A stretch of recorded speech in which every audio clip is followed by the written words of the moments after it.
huli na, bistado na, pinagtatakpan pa. Bakit? Pati yung mga senador.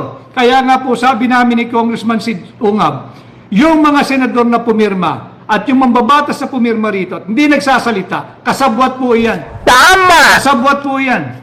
Paliwanag nila bakit sila pumirma, blanco. Tama May ka. isang senador na unang-unang lumabas at nagpapaliwanag pa na hinayaan daw niya yung kanyang mga staff na sila nang bahala. Yung po'y pag-amin.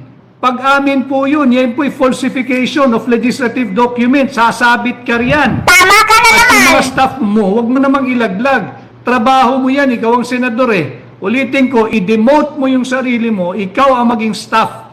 At i-promote mo yung staff mo na inutusan mo maglagay ng halaga at mag-aproba at mag-exercise ng kanyang discretion. Siya ang gawin mong senador. Umalis ka riyan, hindi ka bagay riyan.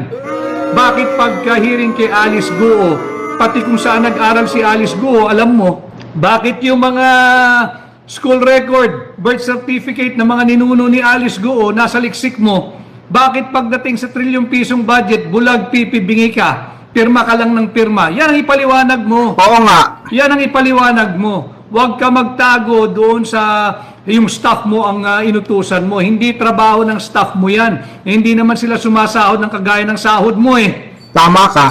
Wala naman silang pork barrel na kagaya mo Wala naman silang AIX at AKAP na katulad mo So yan ang dapat mong ipaliwanag. Tama ka na naman!